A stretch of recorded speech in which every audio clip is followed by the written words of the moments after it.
और इससे दानियल 3:16 उसमें लिखा हुआ है 16 में, शद्रक, मेशक और अबेदनगो ने राजा से कहा, हे नबूकदनेस्सर, इस विषय में तुझे उत्तर देने का हमें कुछ प्रयोजन नहीं जान पड़ता। और इसके पहले 13 से लेकर के 15 तक वो बातें हैं जो नबूकदनेस्सर ने कहा कि तुम ऐसा ऐसा नहीं करोगे तो तुमको धधकते हुए भट्टी में डाल दिया जाएगा। और जिस बात को ये लोग डरते भी नहीं हैं और आपस में कहते भी नहीं हैं कि अब क्या होगा, लेकिन उनको एक विश्वास जो रहता है परमेश्वर पर, और वो कहते हैं कि इस विषय में तुझे उत्तर देने का हमें कुछ प्रयोजन नहीं जान पड़ता। बड़े आराम से, बड़ी शांति से बोलते हैं। तो प्रभु मुझको भी बता रहे थे कि कई बार कई बातों में उतावली करके बहुत सारी बातों का उत्तर देने का वो रहता है। कोई कुछ बात कर रहा है तो उसी समय बिना समझे बुझे भी बोल देना है, हाँ मुझको भी कुछ कह देना है। और जैसे कि मत्ती उसका जब आखिरी में है 27 है शायद, हाँ 27, 13 और 14, इस पर पिलातुस ने उससे कहा, क्या तू नहीं सुनता कि ये तेरे विरोध में इतनी गवाहियां दे रहे हैं?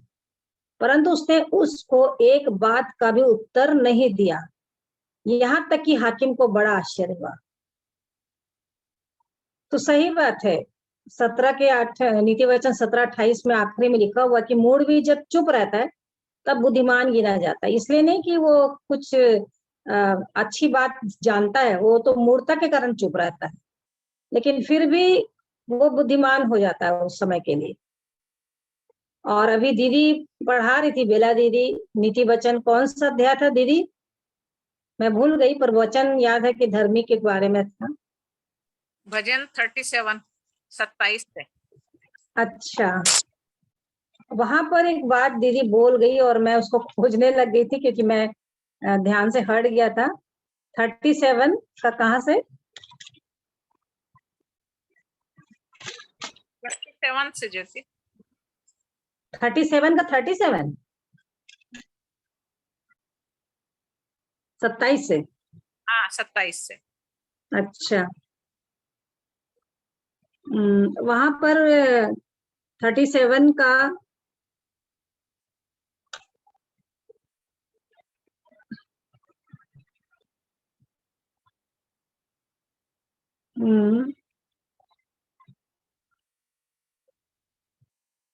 हाँ 30 पद है, जो धर्मी अपने मुंह से बुद्धि की बातें करता और न्याय का वचन कहता है।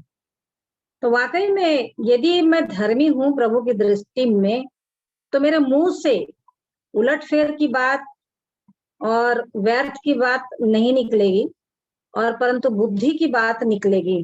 और जैसे कि 15 के नीति वचन 15 का 28 में भी है, धर्मी मन में सोचता है कि क्या उत्तर दूं, मतलब वो समझ बूझ कर बात करता है, परंतु दुष्टों के मुंह से बुरी बातें उबल आती हैं, है ना। नीति वचन 10 में भी लिखा हुआ है, धर्मी सोच विचार के मतलब बात करता है, उसके मुंह से बुद्धि की बात टपकती है।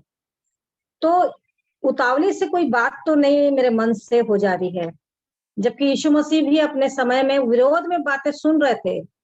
कई बार होता है कि कुछ तो भी से मैं क्या चुप रहती हूँ क्या उस समय भी, क्योंकि ये लोग बोलते हैं कि इस विषय में हमको उत्तर देने का कोई प्रयोजन नहीं है।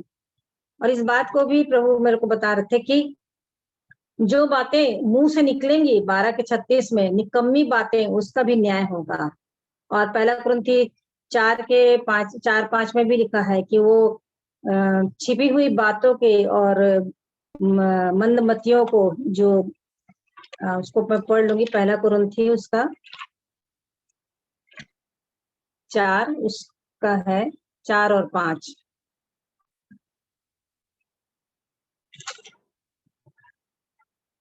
क्योंकि मेरा मन मुझे किसी बात में दोषी नहीं ठहराता, परंतु इससे मैं निर्दोष नहीं ठहरता, क्योंकि मेरा परखने वाला प्रभु है। सो जब तक प्रभु ना आए, समय से पहले किसी बात का न्याय ना करो।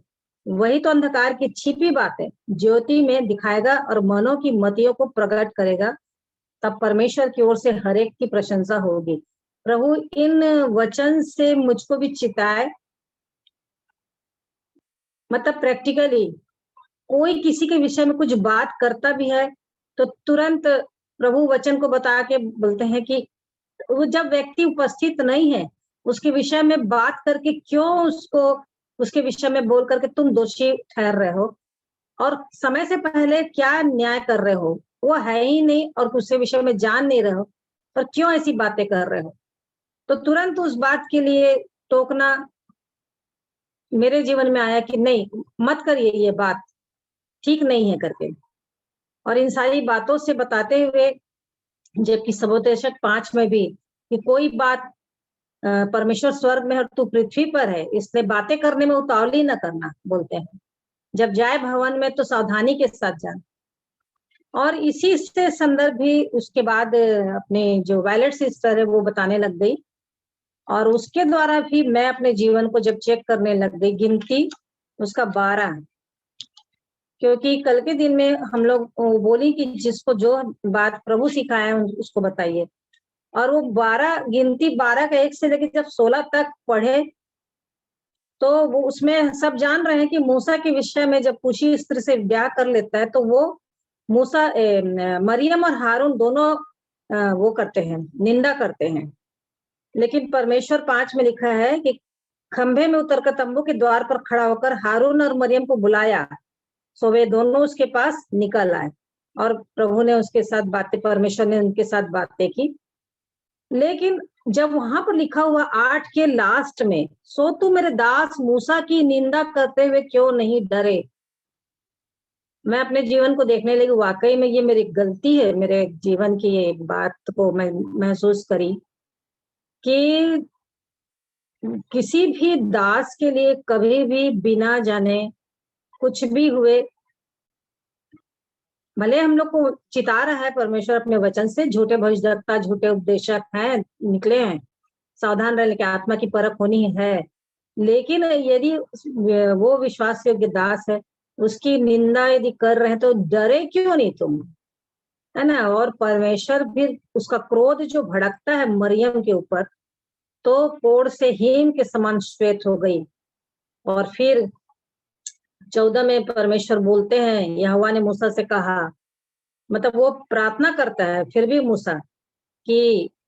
मूसा से बोल रहे हैं परमेश्वर कि यदि उसका पिता उसके मुंह पर थूका ही होता तो क्या 7 दिन तक वो लज्जित नहीं रहती। सो वह 7 दिन तक छावनी के बाहर बंद रहे, उसके बाद वह फिर भीतर आने पाए। तो बड़ी भयानक स्थिति है बातें करने में, मतलब मुंह से निकली हुई बातें। याकूब में बोलता है बोलने में धीरा, सुनने में तत्पर, है ना। इसलिए बहुत सारी बात जो निकल जाती है, बोल देते हैं, ये फिर से सावधान किया कि बातें नहीं होनी है, और ये डरना है क्योंकि वो सुनता रहता है। वो तो ना सोते हैं, ना ऊँगते हैं, ना सोते हैं, लेकिन वो उसके पास मलाकी में लिखा है कि भय रखने वालों के लिए पुस्तक लिखी जा रही। क्या बात करते हैं उन लोग। प्रभु मुझे चिताए, मैं प्रभु का धन्यवाद करती हूँ इन बातों के लिए कि किसी भी उनके जो है प्रभु के दास उनकी निंदा ना करें, कोई बात ना करें, कुछ भी ना बोले, और ऐसा ना हो कि उनका क्रोध हम पर रहे, हम दोषी ठहराए जाए। प्रभु का धन्यवाद हो, प्रभु की स्तुति हो।